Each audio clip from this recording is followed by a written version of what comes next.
નમસ્તે વિદ્યાર્થી મિત્રો, હું વાછાણીથી મારી YouTube ચેનલ નિધિ સ્ટડી પોઈન્ટમાં આપ સર્વે વિદ્યાર્થી મિત્રોનું ફરી એક વખત હાર્દિક સ્વાગત કરું છું. આજે આપણે જોવું છે ગુજરાતી વ્યાકરણનો અગત્યનો એવો ટોપિક એટલે કે નિપાત, જે તમને કોઈ પણ કોમ્પિટિટિવ એક્ઝામમાં અથવા તો જે વિદ્યાર્થીઓ ધોરણ 9 અને 10માં છે તેને પણ કામ લાગી શકે તેવો ટોપિક છે. અને ખાસ કરીને જે આવનારી ટાટ એસ ની પરીક્ષા છે તેમાં પણ આ ટોપિક છે તે તમને પૂછાઈ શકે છે. તો જોઈએ આજના ટોપિક તરફ જઈએ. ગુજરાતી વ્યાકરણમાં આપણે ભણવું છે આજે નિપાત. નિપાતનો આપણો લેક્ચર હજી પહેલો છે. આજે આપણે નિપાતની શરૂઆત કરીએ છીએ. અને જો તમને આ ટોપિક છે એ વ્યવસ્થિત લાગે આજના વિડીયોમાં, તમને બિલકુલ ન આવડતું હોય તો પણ આવડશે, તમને થોડો ઘણો આવડતું હોય તો તમને કંઈક નવું શીખવા મળશે તેની ગેરંટી છે. આજનો જે વિડીયો છે આખો જોશો તો નિપાતમાં તમને જરૂરથી કંઈક નવું શીખવા મળશે. સ્ટાર્ટ કરીએ. નિપાત એટલે શું? સૌથી પહેલા તો જો જ્યારે તમને કોઈ પૂછે કે નિપાત એટલે શું, તો સૌથી પહેલો જવાબ શું આવતો હોય છે કે નિપાત એટલે એવી વસ્તુ કે જે આપણે વાક્યમાંથી કાઢી નાખીએ તો વાક્યમાં કોઈ ફેરફાર થાય નહીં. મોટે ભાગના વ્યક્તિઓ છે આવો જ જવાબ આપતા હોય છે. નિપાત એટલે કે કાઢી નાખીએ તો વાક્યમાં કોઈ ફેરફાર થાય નહીં. પણ તમારી જે સમજ છે એને આજે આપણે બદલવી છે. તો પહેલા તો આપણે નિપાતની વ્યાખ્યા જોઈએ. નિપાત એટલે શું? તો કે નિપાત એટલે કે વાક્યમાં કર્તા, કર્મ અને ક્રિયાપદ સાથે આવીને, જો નિપાત છે હંમેશા શેની સાથે આવશે? તો કે કર્તા હશે અથવા તો ક્રિયાપદ હશે અથવા તો કર્મ સાથે પ્રયોજાશે. જે વ્યક્તિને આ કર્તા છે, કર્મ છે અને ક્રિયાપદ છે એની નથી ખબર તો કાંઈ વાંધો નહીં, આપણે એક લેક્ચર સ્પેશિયલી એનો રાખશું કે જેમાં આપણે કર્તા કોને કહેવાય. છતાં હું શોર્ટમાં અત્યારે તમને સમજાવી દઉં. કર્તા એટલે કે શું? તો કે કર્તા એટલે કે કોઈ પણ ક્રિયા છે એને કરનારો જે વ્યક્તિ હોય તેને કર્તા કહેવાય છે. માનો કે અત્યારે હું તમને ભણાવું છું તો હું કહું છું કે નિધિ ભણાવે છે, તો નિધિ છે એ શું છે? કર્તા છે. કર્મ એટલે શું? હું જે કરું છું, હું અત્યારે જે ક્રિયા કરું છું એને કર્મ કહેવાય. અને ક્રિયાપદ એટલે કે ભણાવું છું, તો ભણાવું છે એ શું છે? ક્રિયાપદ છે. અત્યારે મેં જે વાક્ય બોલ્યું નિધિ ભણાવે છે એમાં કોઈ કર્મ નહોતું, પણ ભણાવવું એ શું છે? ક્રિયાપદ છે. સાથે આવીને ભાર, સીમા, મર્યાદા, વિનંતી, આદર, અનુમતિ અને ખાતરી જેવા ભાવ પ્રગટ કરે. જો શું? તો કે ભાર છે, સીમા છે, મર્યાદા, વિનંતી, આદર, અનુમતિ, આ બધી વસ્તુ આપણને ખ્યાલ હોય. ખાતરી જેવા ભાવ પ્રગટ કરે છે તેને આપણે શું કહીએ છીએ? નિપાત કહીએ છીએ.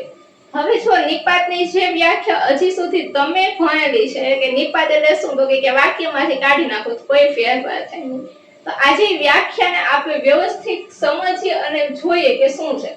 નિપાતને નિકાળતા અર્થમાં ફેરફાર થાય છે. જો નિપાત આપણે વાક્યમાંથી કાઢશું તો અર્થમાં ફેરફાર થશે, પણ શું નહીં થાય? તો કે અર્થમાં ફેરફાર થશે પણ વાક્ય અધૂરું લાગતું નથી. જ્યારે તમે નિપાતને વાક્યમાંથી કાઢશો તો અર્થમાં તો ફેરફાર થશે પણ વાક્ય અધૂરું નહીં બને, એટલે કે વાક્ય પૂરું જ રહેશે. તો એટલે વાક્ય શું રહે? પૂર્ણ રહે છે. એ વસ્તુ ખાસ યાદ રાખજો કે નિપાતને તમે કાઢો તો વાક્યમાં ફેરફાર થતો નથી. એ ખોટું છે. વાક્યમાં ફેરફાર થશે પણ શું થશે? વાક્ય અધૂરું નહીં રહે, એટલે કે વાક્ય છે એ પૂરું જ રહેશે. ત્યારબાદ આપણે જોવા છે નિપાતના પ્રકાર. નિપાતના પ્રકાર હું તમને સમજાવું તેના પહેલા હું તમને એક વાક્ય આપું છું જેમાં કયો નિપાત છે એ તમારે મને કહેવાનો છે. હું એક વાક્ય અહીંયા લખું છું. વાંચશો તો પાસ થશો. વાંચશો તો પાસ થશો. આ વાક્યમાં નિપાત કયો છે એ આ પ્રકાર સમજાવું, ત્યાર પછી તમારે મને કમેન્ટમાં લખીને દેવાના છે. ચલો આપણે જોઈએ. આપણી પાસે 4 પ્રકારના નિપાત છે. નિપાતના કુલ કેટલા છે? 4 પ્રકાર છે. એક પહેલો પ્રકાર છે ભારવાચક નિપાત. ભારવાચક એક નિપાત એટલે શું? કોઈ પણ ક્રિયા છે એમાં ભાર દર્શાવવા માટે જે નિપાત આપણે વાપરીએ છીએ. જેમ કે તમારે આવવું જ પડશે. કોઈને આપણે આમંત્રણ આપતા હોય ત્યાં આપણે નથી ઘણી વખત કહેતા કે તમારે આવવું જ પડશે ઘરે, તો એ શું છે? જ છે એ ભારવાચક નિપાત છે. તો છે એ પણ ભારવાચક નિપાત છે. ય છે, પણ છે, સુદ્ધા છે, શીખીએ છે, આ બધા જ શબ્દો છે એ શું થાય છે? તો કે ભાર દર્શાવવા માટે વપરાય છે. કોઈ પણ ક્રિયા છે એમાં જ્યારે ભાર આપણે કરવો હોય, ભાર દર્શાવવો હોય તો ત્યારે આપણે શું વાપરીએ છીએ? જ વાપરીએ, તો વાપર, ય, પણ, સુધાસી કે આવા શબ્દો વાપરતા હોઈએ છે. તો આને શું કહેવાય છે? ભાવવાચક નિપાત કહેવાય છે. ત્યારબાદ આપણે જોઈએ સીમાવાચક નિપાત. સીમાવાચક નિપાત એટલે શું? તો કે અમુક જે છે એની હદ બતાવી દે, એમની સીમા દર્શાવી દે. જેમ કે જો કેવળ વાંચશો તો જ પાસ થશો. તો કેવળ છે એ શું છે? સીમા દેખાડે છે. માત્ર એક જ રૂપિયો તેની પાસે હતો. તેઓ ફક્ત ગરીબ હતા. ગમે એ વાક્ય તમે બનાવો, તદ્દન, છેક, આવા બધા શબ્દો છે એ શું કરે છે? કોઈ પણ ક્રિયાની સીમા બતાવે છે, હદ બતાવે છે. ત્યારબાદ વિનયવાચક અથવા તો એને આપણે કહી શકીએ આદરવાચક નિપાત.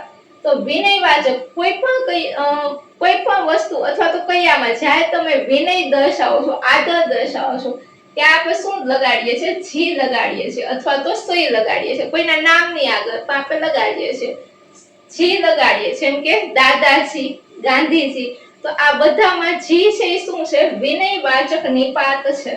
અને સહી પણ આપણે લગાડતો હોય, સહી છે એ અત્યારે આપણે ભણશું નહીં, પણ જી છે એને આપણે ભણવાનું છે. ત્યારબાદ છે ચોથો પ્રકાર પ્રકીર્ણ એટલે કે લટકણિયા રૂપ નિપાત. લટકણિયા રૂપ નિપાત એટલે શું? તો કે લટકણિયા રૂપ નિપાતને ઓળખવાની જો એક ખાસ ટેકનિક છે. હંમેશા બને ત્યારે કે જાજે ભાગ આ નિપાત કેવા હોય? હંમેશા વાક્યની પાછળ આવતા હોય.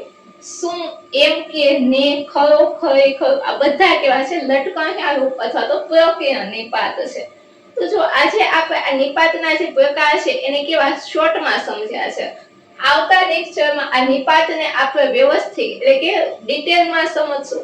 અને સાથે નિપાતની ઘણી બધી વસ્તુ એવી છે કે જે તમે હજી લગી જાણતા નથી. તો એ વસ્તુને પણ આપણે જાણશું આવતા લેક્ચરમાં. આજનું એક હોમવર્ક છે કે આ વાક્ય છે એમાં કયો નિપાત હશે. આ ચારમાંથી કોઈ પણ નિપાત હોય અને કયો શબ્દ નિપાત હશે એ તમારે કમેન્ટમાં લખવાનું છે. જે બી તમને લાગતું હોય એ તમે લખી શકો છો. ફરી મળીશું આવતા લેક્ચરમાં. ત્યાં સુધી મને રજા આપો. Thank you so much. આવતા લેક્ચરમાં નિપાતના જ ટોપિકને આપણે કન્ટિન્યુ કરીશું. અને બીજી એક અગત્યની વાત કે જો તમને વિડીયો ગમ્યો હોય તો વિડીયોને લાઈક કરો, શેર કરો અને જો ચેનલ પર નવા હોય તો ચેનલને સબસ્ક્રાઇબ કરો.